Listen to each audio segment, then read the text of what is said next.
People like you don't belong in first class."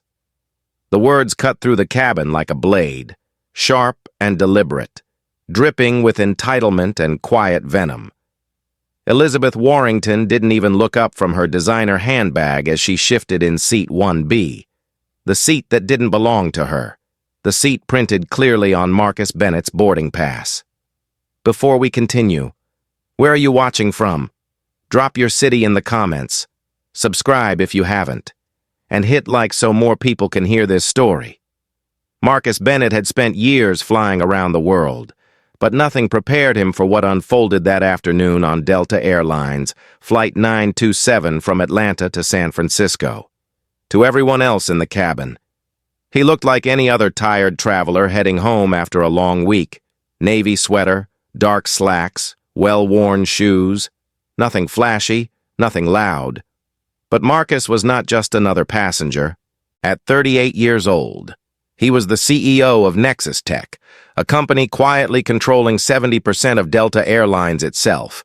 He carried more authority than anyone on that plane, more power than even the captain in the cockpit. Yet, in that moment, none of it mattered, because Elizabeth saw only one thing when she looked at him: his skin color. Marcus walked confidently down the jet bridge, already picturing himself back in Oakland with his 16-year-old daughter Amara. But the moment he reached row 1, he stopped cold. Seat 1B, his seat, was occupied by a blonde woman in her early 50s, pearl necklace shining under the cabin lights, scrolling casually through luxury real estate listings on her phone as if the entire cabin belonged to her. Marcus leaned slightly forward, calm and polite, and said evenly, "Excuse me, ma'am, I believe you're in my seat." Slowly, Elizabeth raised her head, her blue eyes scanning him from top to bottom, her gaze settling on his navy sweater, his dark skin, his simple watch. And then she smiled. But it wasn't the kind of smile meant to welcome. It was the kind that dismisses you without a word. Then, in a voice dripping with condescension, she said it again, louder this time so the entire first-class cabin could hear. "People like you don't belong in first class." Passengers nearby shifted uncomfortably, some stealing glances, others pretending not to hear. A young journalism student named Jada Carter, sitting 2 rows back, instinctively pulled out her phone and hit record. Marcus inhaled slowly, steadying himself, his face unreadable though his heart pounded with memories of every insult he had endured growing up, every time someone assumed his success was unearned. "My boarding pass says 1B, he said firmly, holding it up. "That is my seat." Elizabeth tilted her head and let out a soft laugh, sharp as broken glass. "This seat is reserved for Delta's highest-tier passengers," she said, voice low but laced with venom. "Real members, not system manipulators." The word manipulators hung in the air, heavy, coded, ugly, at that moment. Flight attendant Kayla Morgan stepped in, a petite woman in her early 30s with perfectly tied-back hair and a polished Navy uniform.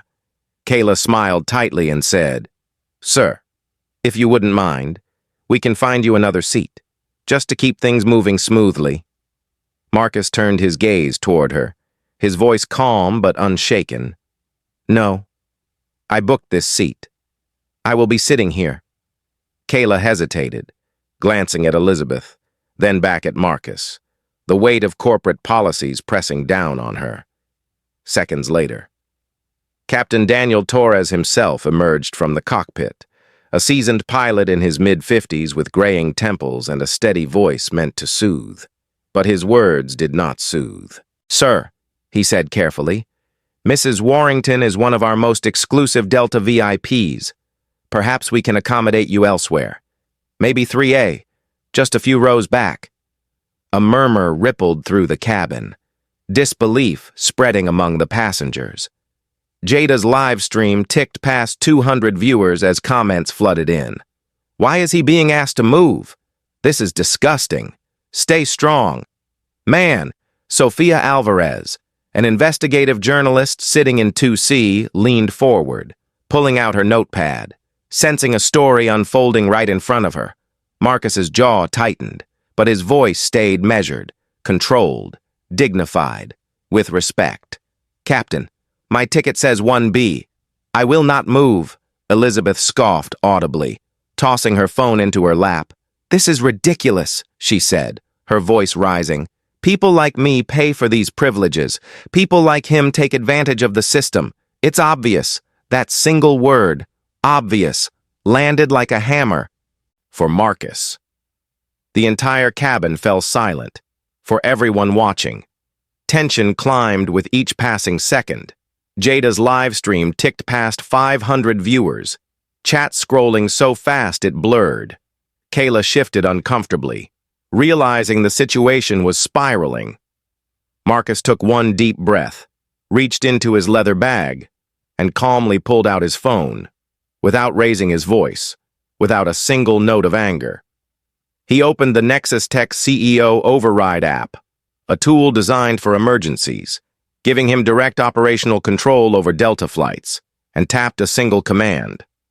The entire cabin shook, not from turbulence, but from shock. As Marcus looked directly at Captain Torres and said, "Ground this plane. Now." The captain blinked, confused, then glanced at Kayla, who stared back in stunned silence. "Sir, you can't just—" "I can," Marcus interrupted softly, but firmly. "And I just did. In seconds." Alerts pinged across Delta's control network. Jada's livestream exploded past 1,000 viewers, comments screaming, "What just happened?"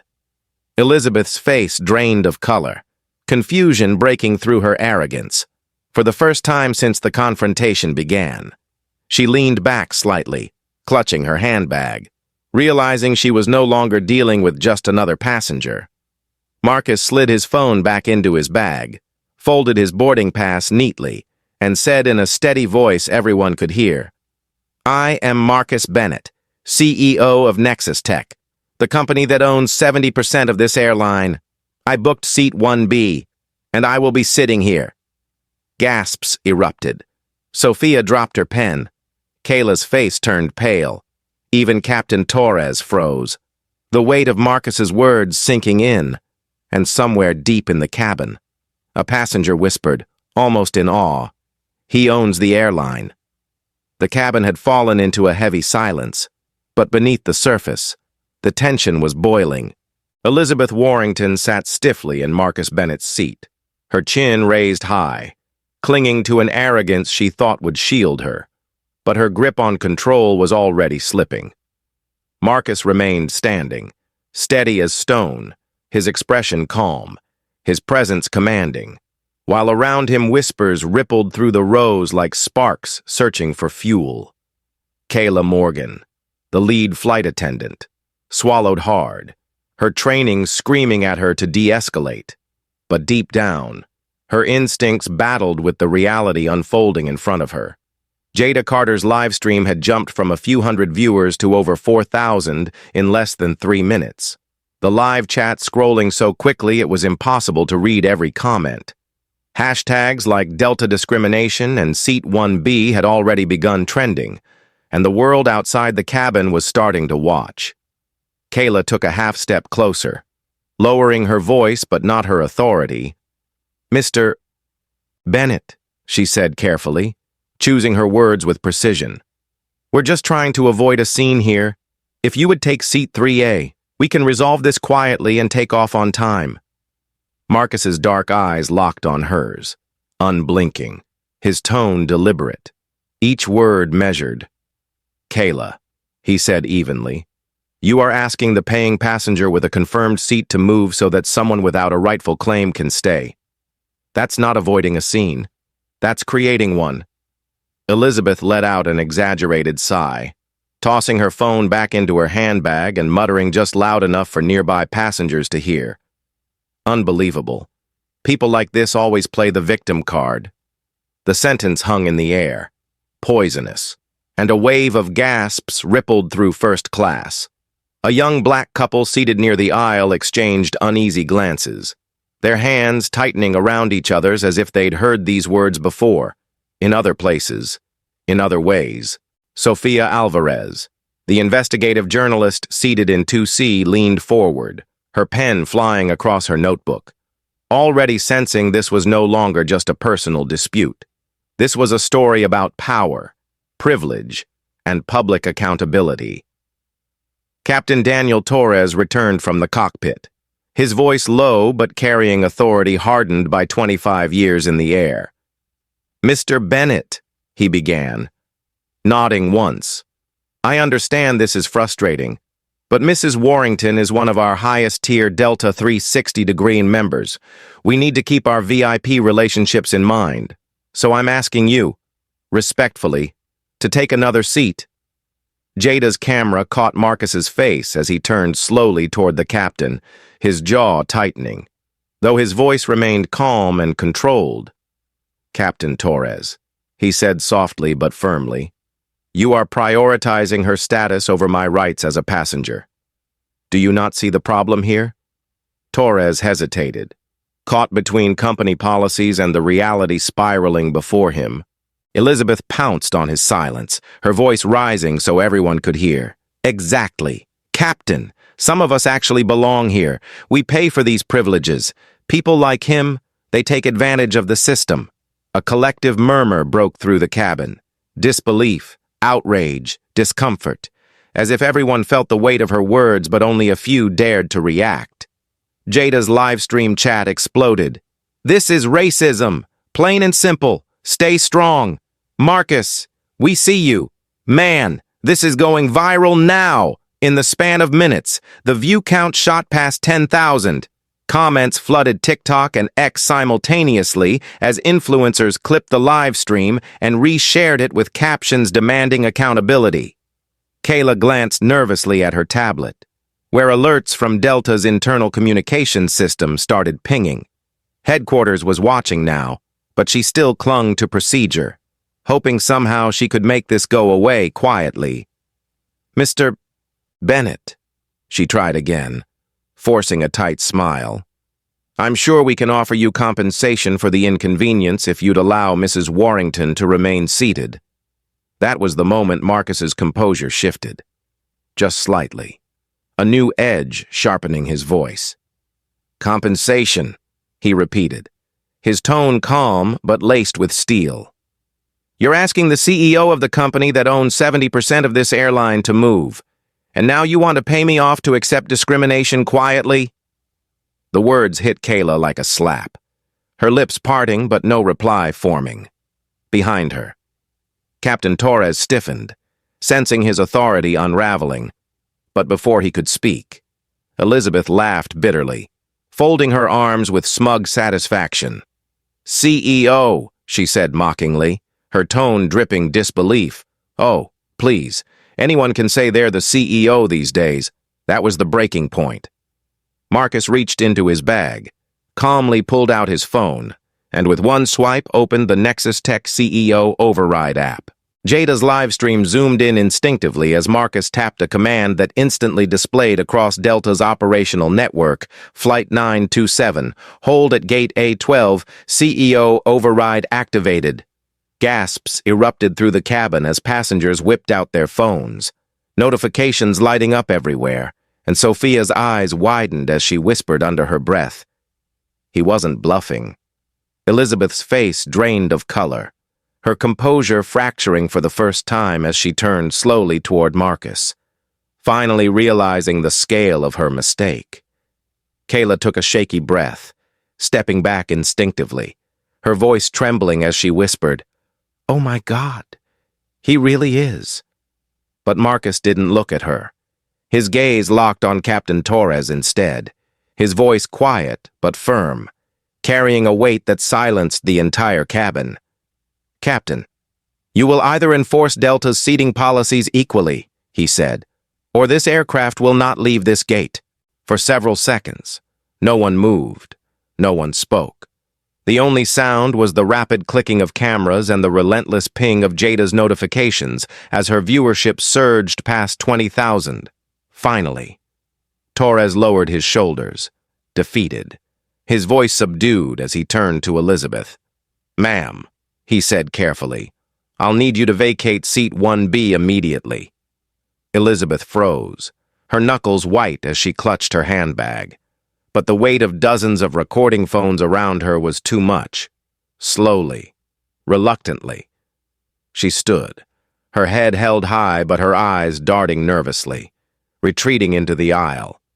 Marcus lowered himself into seat 1B without another word, his calm composure intact even as his phone buzzed with messages from Lena Harper, Nexus Tech's COO, confirming that their communications team was already preparing a response strategy across the cabin.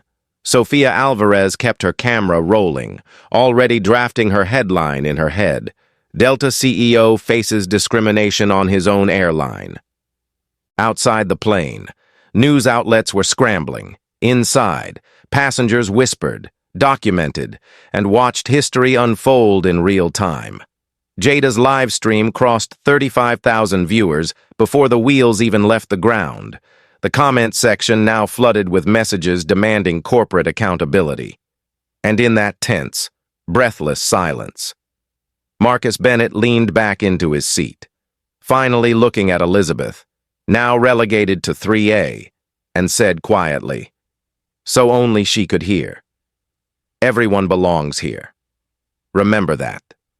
For a long moment. There was only silence inside Delta Flight 927, the kind of silence so thick it felt like the entire cabin was holding its breath. And then everything erupted at once, phones buzzing, passengers whispering, Jada Carter's live stream crossing 80,000 viewers in under 2 minutes, hashtags trending at lightning speed. And yet Marcus Bennett sat perfectly still in seat 1B. His calmness louder than any raised voice. Elizabeth Warrington, now pushed back into seat 3A, gripped her designer handbag so tightly her knuckles turned pale, her arrogance collapsing under the weight of global scrutiny she never saw coming. Kayla Morgan stood frozen in the aisle, tablet clutched in both hands, staring at the CEO override notification blinking red on her screen, confirming what she had feared but refused to believe. Marcus Bennett wasn't bluffing. He was the man in charge of the airline, the man who literally had the power to ground this plane, the man whose decisions shaped the very policies she had tried to weaponize against him. Captain Daniel Torres adjusted his cap nervously, glancing back toward the cockpit where his co-pilot had just relayed an urgent message from Delta's headquarters. Do not antagonize him. Comply immediately. The corporate chain of command had been triggered, and within minutes, an entire team in Atlanta was monitoring the confrontation in real time. Inside the cabin, Jada's live stream viewership shot past 100,000, the chat scrolling so fast it blurred into a wall of outrage and support. Stand your ground. Marcus, exposing Delta Live. This is bigger than one seat. We see you. Sofia Alvarez, pen scratching furiously, was already thinking beyond the headline. This wasn't just a first-class seating dispute. This was about systemic bias, corporate accountability, and the viral power of social media to force institutions to change. Elizabeth, flustered but still defiant, turned halfway in her seat and hissed, low but venomous. You're enjoying this, aren't you? You think embarrassing me makes you right? Marcus turned his head slowly, his voice calm, steady, deliberate. No. Mrs. Warrington, he said evenly, this isn't about embarrassing you. This is about holding people accountable when they believe privilege gives them power over others. That ends today. His words landed like a gavel striking hardwood. Final. Unshakable. And Elizabeth flinched before turning away, hiding behind her phone as if it could shield her from the cameras capturing every angle of her downfall. Kayla shifted uncomfortably, trying one last time to salvage the situation, leaning toward Marcus, whispering softly so others couldn't hear. Mr. Bennett. I'm sorry, she said, her voice cracking slightly. I didn't know who you were. Marcus met her eyes without anger, only quiet disappointment. Kayla, he said softly, You shouldn't have to know who I am to treat me with respect. The weight of that sentence hit her harder than any reprimand ever could. And for the first time. She glanced down at the floor, ashamed, in the aisle. Other passengers nodded subtly, the young black couple exchanging quiet smiles of recognition. And somewhere in the back, a man whispered, "Finally, someone's saying it."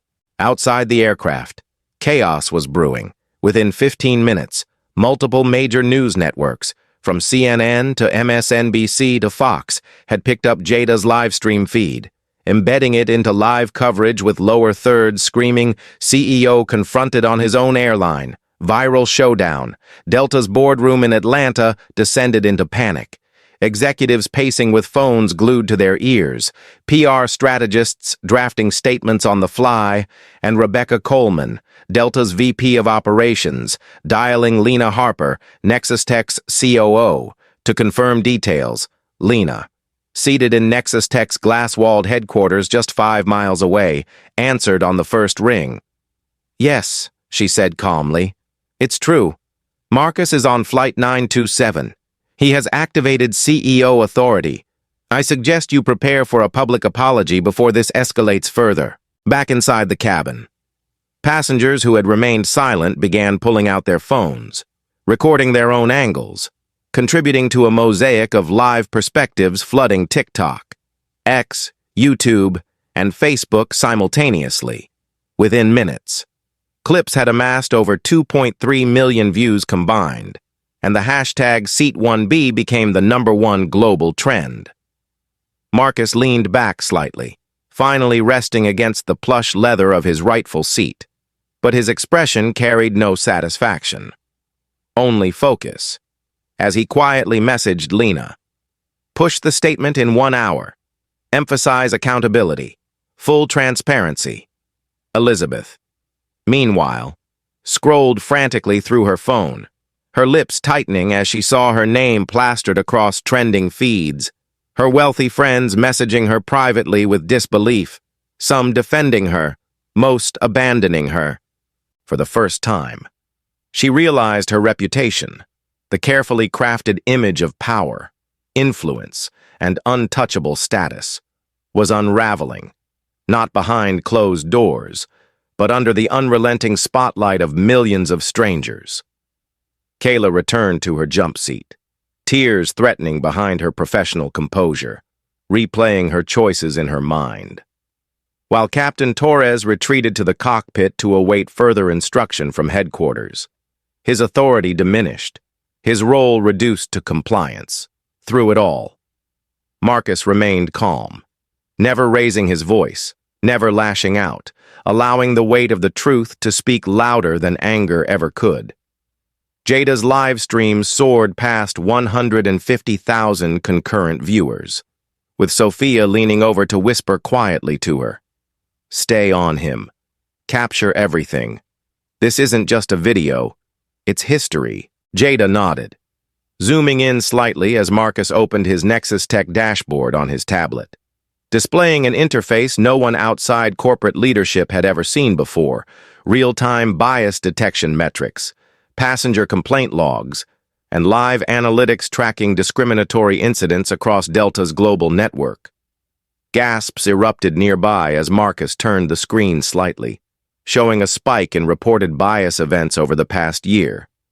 "This," he said softly, almost to himself, but loud enough for Jada's mic to capture, "is why things have to change." The livestream comments exploded instantly. "What is that system? Accountability tech? He's building tools to fight this. We need this everywhere. By now." Tech journalists from Wired, Bloomberg, and Forbes were joining the stream, resharing clips, tweeting headlines, and calling Nexus Tech for statements. In Atlanta, Lena Harper held a private call with the board, her voice firm, decisive, razor-sharp. "This is no longer an internal dispute," she said. "This is a defining moment for Delta. We either lead on anti-bias reforms, or we become the cautionary tale everyone else learns from." Meanwhile, inside the cabin, the mood shifted, Where there had been tension and fear, there was now quiet awe as passengers realized the scale of the man seated among them. Elizabeth remained silent, her face flushed, scrolling desperately but finding no lifeline. Sophia leaned back, scribbling furiously, already shaping her feature article. The day Delta changed forever. Jada, overwhelmed by thousands of messages pouring in, turned her camera briefly on herself, whispering, "You guys, this is insane. He just grounded the flight. He owns the airline." Comments exploded. Viewership ticked past 200,000, and TikTok stitched the moment across thousands of accounts simultaneously. For Marcus, though, the world outside didn't matter. Not yet. He turned his phone face down, folded his hands calmly in his lap, and finally allowed himself a single deep breath, knowing this was only the beginning. Because after today, the airline industry would never be the same. The air inside Delta Flight 927 felt charged, like static before a lightning strike, and outside the cabin, the storm had already begun. Jada Carter's live stream had crossed 5 million views in less than an hour, with clips going viral across TikTok, X, YouTube, and Facebook simultaneously, and hashtags like Delta Discrimination, Seat 1B, and Justice in the Skies dominating global trends. CNN cut into live programming with a breaking news banner reading Delta CEO confronted over alleged racial bias, viral video shocks nation, while Fox News and MSNBC followed within minutes, each replaying the clip of Elizabeth Warrington saying, "People like you don't belong in first class," over and over, the words echoing like a siren across America. Outside the plane, dozens of reporters had gathered near Gate A12 at Hartsfield-Jackson International Airport, tipped off by the explosion on social media, their cameras ready, microphones extended, voices overlapping as they shouted updates to producers watching anxiously in studios across the country. Inside the cabin, Marcus Bennett remained composed, seated in 1B, scrolling silently through the Nexus Tech dashboard on his tablet as live analytics displayed the unfolding chaos in real time, flight delay reports, passenger comments, trending sentiment graphs showing a 92% negative reaction toward Delta, and thousands of tagged mentions demanding change. Captain Daniel Torres received direct instructions from Delta's headquarters not to leave the gate until further notice, his authority overshadowed entirely by the presence of the man in seat 1B. Elizabeth Warrington, once poised and untouchable, sat rigidly in 3A, her hands trembling slightly as her phone buzzed relentlessly with messages from friends, lawyers, and family members warning her that her name was plastered across every news outlet in America.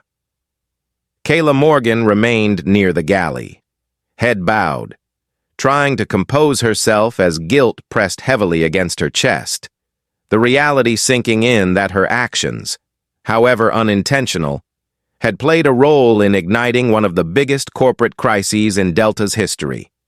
Sophia Alvarez, notebook balanced on her lap, typed furiously on her tablet, drafting the opening lines of her article for the Atlanta Journal-Constitution, when a black CEO was told he didn't belong in the seat he purchased. Millions stood witness, and the airline industry stood trial, back at Delta's Atlanta headquarters. The tension was palpable. PR specialists crowded into a glass-walled war room, giant screens displaying live feeds of Jada's video, trending hashtags, and broadcast news coverage side by side. Rebecca Coleman, Delta's Vice President of Operations, paced the floor with her Bluetooth headset pressed tightly to her ear, barking orders to legal, security, and media teams simultaneously. "We need a unified statement now," she snapped, her voice sharp, commanding, her reputation for crisis management on the line. "Get me Lena Harper at Nexus Tech."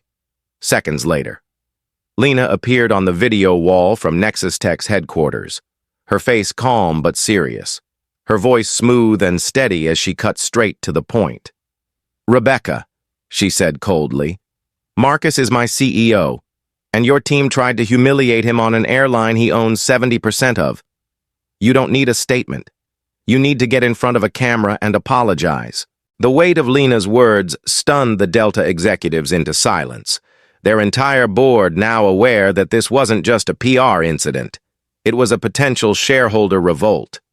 Meanwhile, at Gate A12, airport security struggled to contain the growing crowd of reporters, passengers, and live streamers gathering outside the jet bridge. Every few seconds, new flashes lit up the terminal as photos of Marcus circulated online, labeled with captions like "The Calm CEO," "Man of Dignity," and the Seat 1B incident. Finally, Rebecca Coleman herself arrived at the jet bridge, flanked by 2 Delta security officers, her tailored navy blazer perfectly pressed, her face composed but tense. The cabin door opened, and all eyes turned as she stepped inside, her heels clicking softly against the polished aisle floor, the entire first-class section watching like jurors awaiting a verdict. She stopped in front of Marcus, lowered her voice slightly, and said, "Mr. Bennett, I'm Rebecca Coleman, VP of Operations. I'd like to speak with you privately." Marcus looked up from his tablet, his expression neutral but unyielding, his voice low yet steady enough for Jada's live stream to capture every syllable. "There's nothing private about what happened here, Rebecca," he said, "and there will be nothing private about how it's resolved." Gasps whispered through the cabin as Rebecca straightened her posture, nodding once before gesturing toward the aisle. "Then let's step out together," she said carefully, "and address the press." Marcus rose slowly, his tall frame commanding the aisle, every eye following him as he walked past Elizabeth, whose gaze stayed fixed on the floor, cheeks burning with humiliation she could no longer hide. Jada's phone tracked every step, the comments erupting into chaos. "He's about to speak! Go Marcus! History being made! We're watching from London!" Outside the cabin, the jet bridge was swarming with cameras, lights, microphones, and reporters shouting overlapping questions, their voices crashing together like waves. "Mr. Bennett, are you filing a lawsuit? Will there be terminations? Is Delta facing regulatory action?" Marcus paused at the center, raised one hand slightly for silence, and the crowd hushed instantly, the weight of his presence impossible to ignore.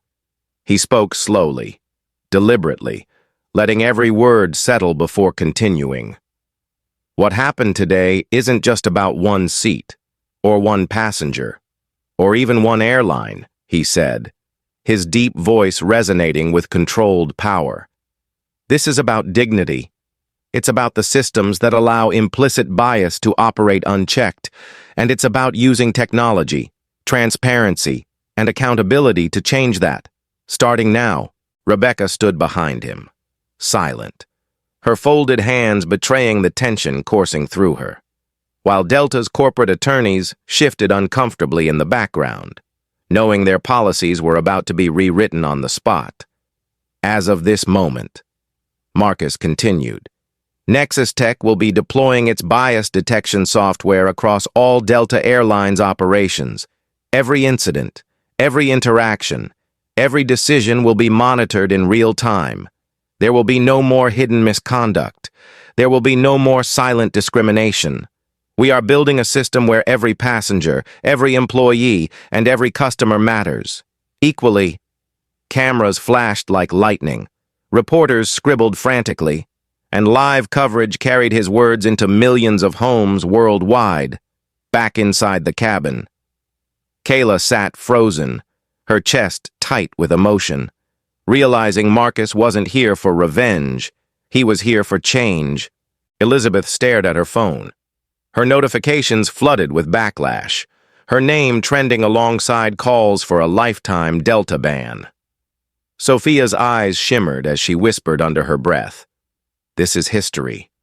Within 30 minutes, major shareholders were on emergency calls.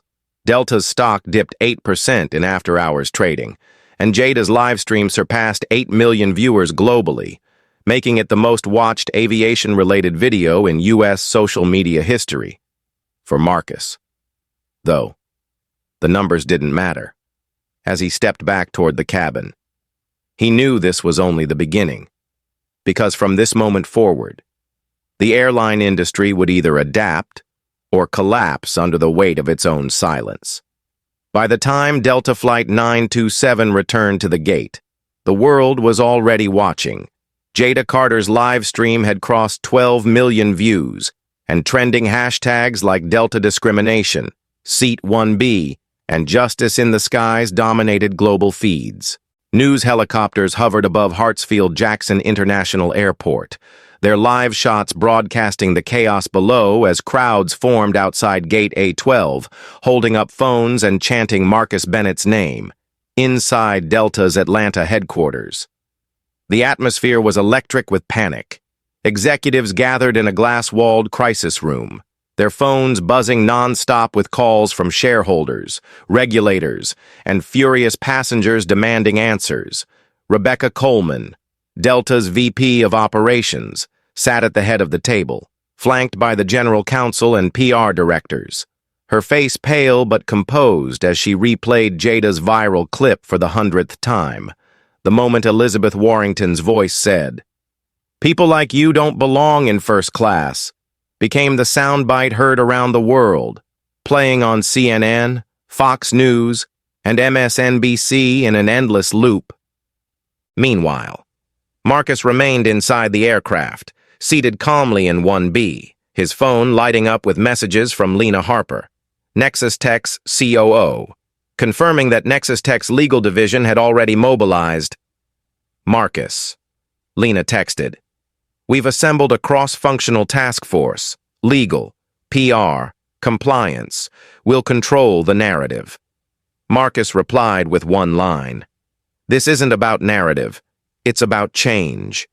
Outside the plane, the jet bridge became a battlefield of microphones, cameras, and flashing lights as reporters competed for angles and passengers filed out, giving live interviews to national outlets. Sofia Alvarez, her notebook now full, connected with CNN on the spot, summarizing the incident from a witness's perspective. He wasn't angry. He wasn't loud. He stood his ground with dignity, and they tried to push him out anyway. Within hours, civil rights attorneys began circling. One of them, Jamal Robinson, a prominent Atlanta-based lawyer specializing in aviation discrimination cases, released a video statement. "This isn't just about Marcus Bennett.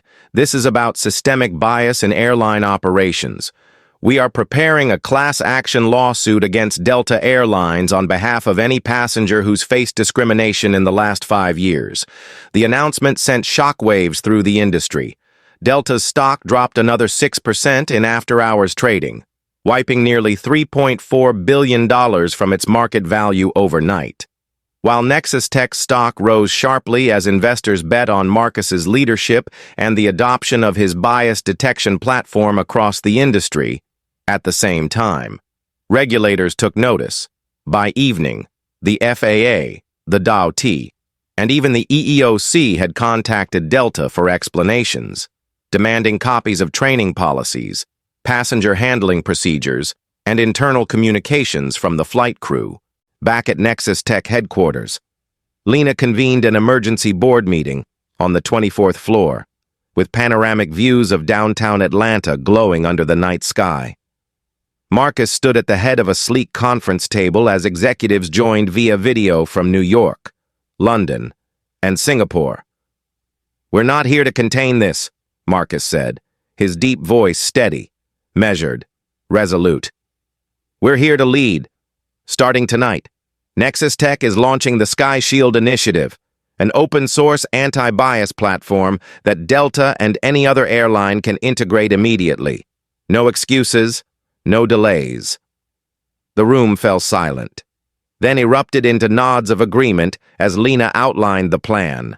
Real-time monitoring of passenger and crew interactions, instant escalation protocols for discriminatory behavior, and mandatory retraining programs for all flight attendants, pilots, and gate staff. "Within 6 months," Lena said, We can reduce reported incidents by 85%. Meanwhile, Jada's livestream shattered another record, surpassing 20 million views globally and sparking a social movement under the hashtag #TravelJustice. Viewers shared their own stories of mistreatment while traveling, flooding platforms with videos, receipts, and personal testimonies, creating a digital archive of systemic failures within the airline industry. Influencers, celebrities, and politicians weighed in. Reverend Al Sharpton called Marcus a symbol of dignity under pressure, Oprah tweeted. Marcus Bennett stood in his power today. The industry must do better. Even the White House released a statement acknowledging the incident, with the press secretary promising that the Department of Transportation would review passenger rights protections to ensure dignity and fairness for all travelers. Inside her Buckhead mansion, Elizabeth Warrington sat alone in her marble kitchen, her phone buzzing relentlessly as calls from lawyers, friends, and family poured in. Her name had become a global trending topic, her family's real estate empire losing high-profile clients overnight, and luxury brands severing partnerships within hours, desperate to salvage her reputation.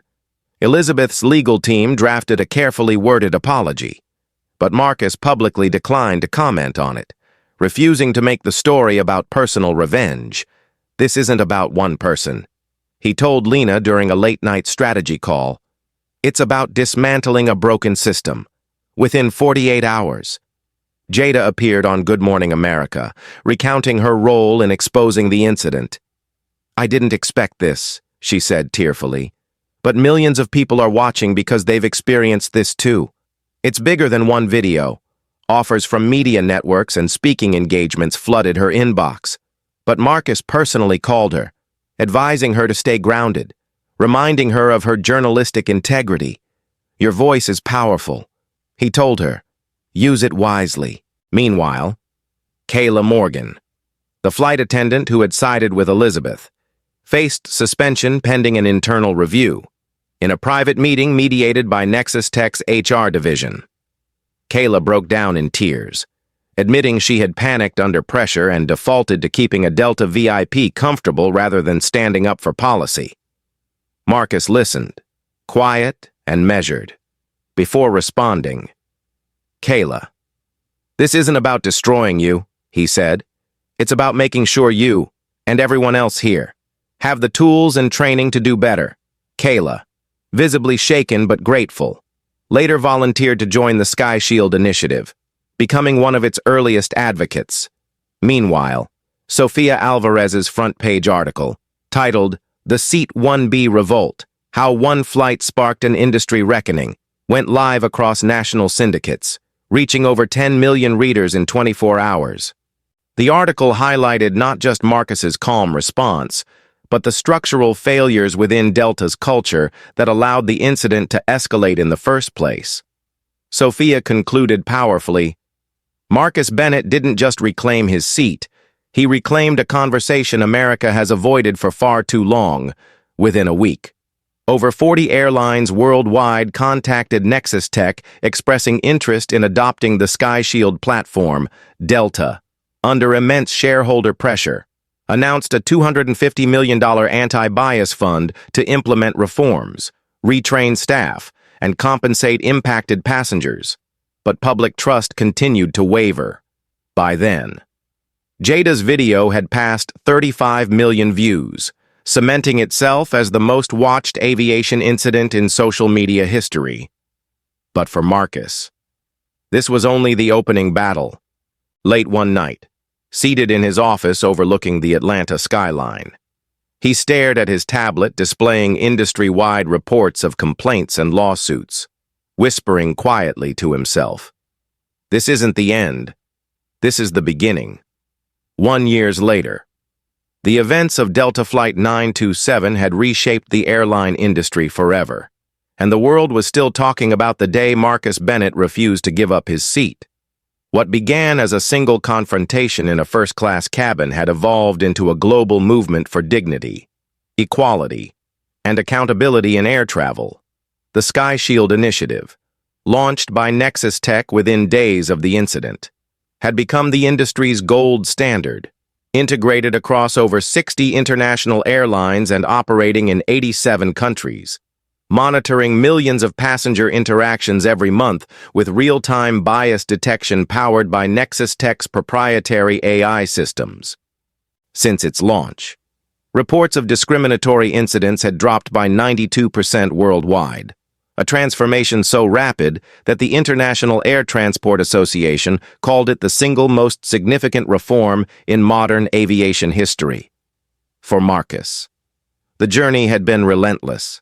He spent the first year traveling across continents, meeting with CEOs, regulators, and advocacy groups, convincing an industry notorious for bureaucracy to embrace radical transparency. Some airlines resisted at first, fearing public exposure. But when governments began tying compliance with Sky Shield to international safety certifications, adoption skyrocketed. Governments from the United States to Japan, Germany, South Africa, and Brazil mandated its integration, framing it not just as a corporate tool but as a human rights measure. The system worked by using encrypted, anonymous monitoring of crew and passenger interactions, flagging potential bias patterns instantly, escalating complaints to oversight teams in real time, and generating monthly public transparency reports. For passengers, it meant protection. For employees, it meant accountability. And for Marcus, it meant proof that technology could dismantle systems of inequality without sacrificing dignity. The cultural shift was seismic. Airlines retrained hundreds of thousands of staff under new anti-bias protocols, introducing immersive VR simulations where crew members experienced scenarios from the perspectives of passengers of different races, religions, genders, and abilities. The results were staggering. Empathy scores in employee training assessments jumped 74% in a single year, and customer satisfaction rates across participating airlines surged to historic highs. Jada Carter, the college student whose live stream sparked the revolution, had transformed her unexpected viral fame into purpose, guided personally by Marcus. She graduated from Morehouse College with honors and launched Altitude Media, an independent investigative platform focusing on corporate accountability and consumer rights. Her first docuseries, The Seat 1B Effect, chronicled the events of Flight 927 and its aftermath, premiering on Netflix to over 85 million global viewers and winning a Peabody Award for excellence in storytelling in one emotional episode. Jada interviewed Marcus in his Atlanta office, where he revealed something the public had never known. "I wasn't fighting for myself that day," he said quietly, his voice cracking slightly. "I was thinking about Amara, my daughter, and the world I want her to inherit. No one should have to prove they belong." That clip alone garnered over 200 million views, becoming the defining soundbite of the movement. Kayla Morgan, the flight attendant who had initially sided with Elizabeth Warrington, also became a pivotal figure in this transformation. After undergoing intensive training and speaking publicly about her mistakes, she was promoted to Director of Inclusion Training at Delta Airlines. Designing modules used by over 300,000 employees worldwide, her TED Talk, titled "I Chose Policy Over People and How I Learned to Lead with Empathy," went viral, turning her into one of the most sought-after speakers on cultural sensitivity in the travel industry. Meanwhile, Elizabeth Warrington, the woman whose words started it all, faded into near-complete obscurity. Her family's real estate empire was dismantled piece by piece under the weight of public backlash, lawsuits, and severed partnerships. Despite releasing multiple public apologies and donating millions to diversity initiatives, she largely retreated from public life, living quietly under the radar. Marcus, however, was far from quiet. In 2024, he was invited to deliver the keynote address at the United Nations Human Rights and Technology Summit in Geneva, where delegates from 193 member nations gathered to discuss systemic equity in a digital age, standing beneath the UN emblem. His deep voice carried across the grand hall as he declared, Technology is not neutral. It reflects the biases of those who build it. Unless we choose differently. Sky Shield proved that with accountability. We can dismantle injustice at scale. We can code fairness into the systems that govern our lives. His speech drew a standing ovation and was broadcast live to over 350 million viewers worldwide, cementing his status not just as a tech innovator but as a global leader for civil rights in the digital era. Meanwhile, Nexus Tech itself had grown into a $480 billion juggernaut, supplying Sky Shield integrations to airlines, cruise lines, hospitality chains, and government agencies, fundamentally transforming how industries approach consumer rights. Marcus turned down multiple offers to sell the technology, insisting it remain partially open source, ensuring global accessibility rather than corporate exclusivity. Justice, he said repeatedly, cannot be paywalled, back home in Oakland. Marcus Bennett had watched her father become a symbol of dignity and progress. But to Marcus, she remained his compass, in a rare personal moment. During an interview with Time magazine after being named Person of the Year 2024, he said softly, "When I sat in seat 1B, I wasn't thinking about headlines, lawsuits, or shareholder value.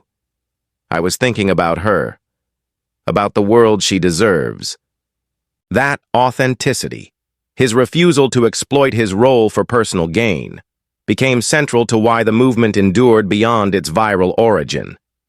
By the end of 2024, international regulators reported a 92% decline in passenger discrimination complaints across integrated carriers. Airports redesigned signage and customer service protocols to emphasize inclusivity, while Nexus Tech collaborated with global universities to publish the Equity Index, an annual benchmark ranking airlines on transparency, fairness, and customer dignity. The U.S. Department of Transportation credited Marcus personally for redefining global standards of equity in commercial travel. Yet Marcus stayed cautious, often reminding his team during internal meetings, "Change isn't permanent. Systems revert if we stop paying attention." And so Nexus Tech continued iterating, expanding Sky Shield into predictive analytics capable of flagging potential bias before it even reached passengers. Other industries began knocking on Nexus Tech's door, from hospitals seeking to reduce racial disparities in patient care, to banks aiming to eliminate bias in loan approvals, to universities confronting inequities in admissions processes. What started with one airline seat had evolved into a multi-sector accountability revolution, reshaping expectations in nearly every corner of society. Despite the global attention, Marcus avoided the trappings of celebrity, living quietly in Atlanta when he wasn't traveling, still personally replying to letters from passengers who credited Sky Shield with restoring their trust in flying. One letter, handwritten by a grandmother from Kansas, sat framed on his desk. It read simply, "Because of you, I stopped being afraid to fly.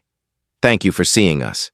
On certain nights, when the weight of the movement pressed too heavily, Marcus would stand on his balcony overlooking the city lights and think back to that single moment on Flight 927. The tension, the humiliation, the choice he had to make. And he'd whisper to himself, "Never again." 1 year later, the gates at Hartsfield-Jackson International Airport looked the same, but everything had changed.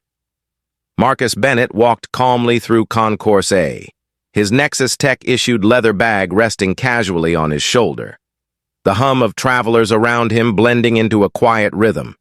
Yet inside him, there was a gravity to this moment that no one else could feel. Today, he was boarding Delta Flight 927 again. The same flight, the same route, the same gate, the same seat that had sparked a movement and transformed an entire industry.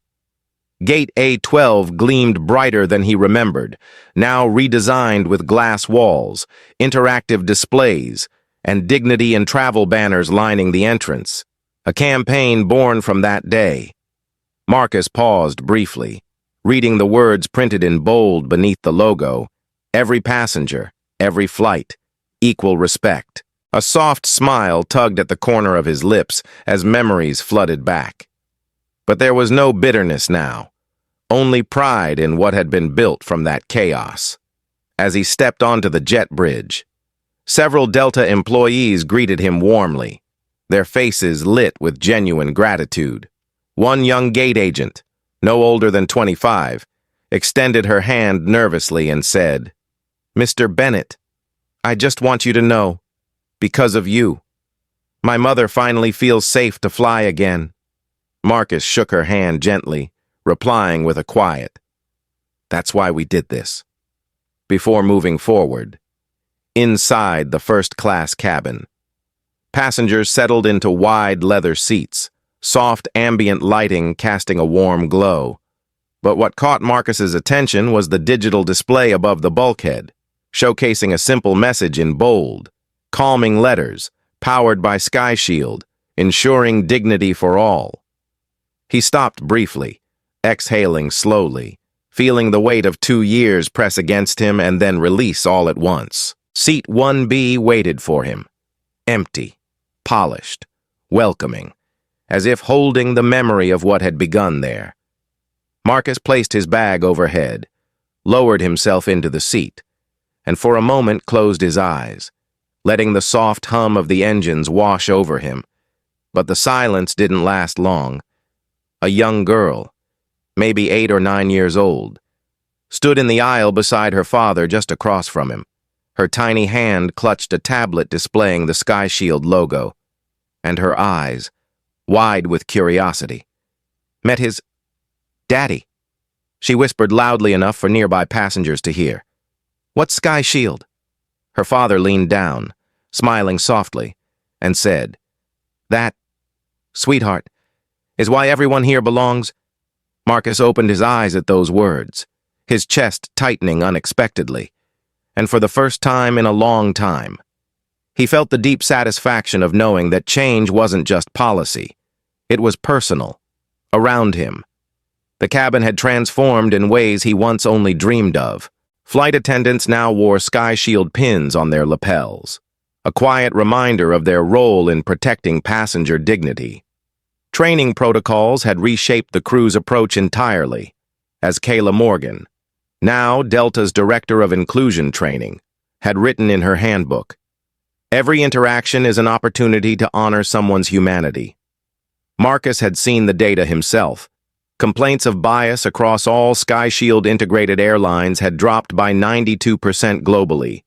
But numbers alone couldn't capture what he saw here: relief, comfort, safety. As boarding finished, the captain's voice came over the intercom, steady and warm. "Ladies and gentlemen, welcome aboard Delta Flight 927 to San Francisco. Today marks our 2nd anniversary under the Sky Shield initiative, and we want to thank each of you for being part of a new chapter in aviation history, where every passenger, on every flight, matters." A quiet wave of applause swept through the cabin, brief but sincere, and Marcus sat back, letting the sound settle deep inside him. Across the aisle, Sofia Alvarez, now an award-winning journalist, noticed him and leaned slightly over, whispering, "You know they still call it the Seat 1B moment, right?" He chuckled softly, shaking his head. "I didn't do this for a headline," he said, voice low but firm. "I did this so no one else would have to." Sophia smiled knowingly, her pen already tapping against her notebook. Even now, history was still writing itself, as the engines roared to life.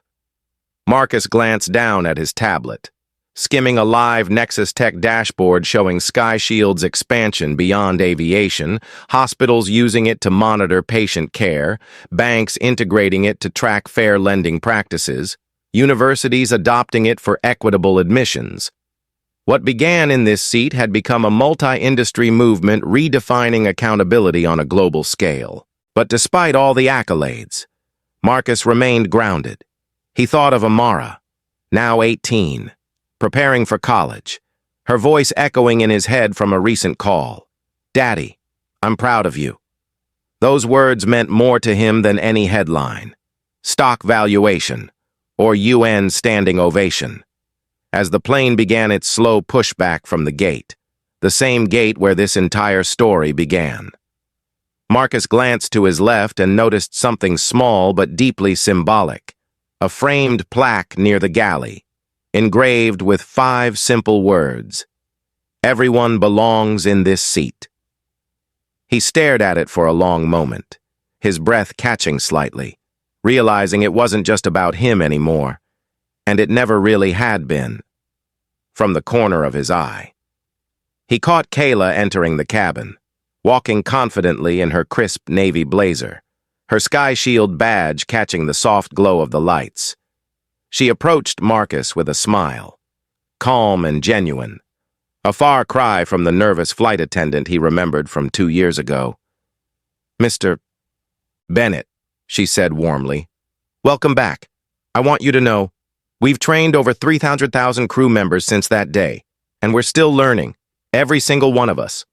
Marcus nodded once, his voice low but full of quiet pride. "That's the work. Kayla, that's the legacy." A few rows back, Jada Carter, now the founder of Altitude Media and one of the most respected investigative journalists of her generation, raised her phone discreetly and captured the moment, sending it live to her followers with the caption, "1 year later, Seat 1B is where change began." Within minutes, the post began trending worldwide, racking up 4 million views before takeoff, proof that the movement hadn't lost momentum. It had become part of the cultural fabric. As the aircraft lifted gently off the runway, Marcus glanced out the window at the Atlanta skyline glowing beneath him, the city where it all started, where one decision, one refusal to be diminished, sparked something far bigger than he ever imagined. He closed his eyes and exhaled slowly, the steady hum of the engines blending with his thoughts. And in that quiet, he reflected on the simplest truth he'd learned through it all. Real change doesn't start in boardrooms or courtrooms. It starts in moments, choices, and voices willing to be heard. 2 rows ahead, the little girl with the tablet whispered again, this time to herself, "Everyone belongs here." And Marcus smiled softly, letting the words carry him forward. As the plane climbed above the clouds, Delta's new motto illuminated softly on the cabin wall in elegant silver lettering: "Dignity in travel, justice in motion." For Marcus, it wasn't just a slogan, it was a promise. And this time, for the first time in decades, he believed it. Thanks for watching.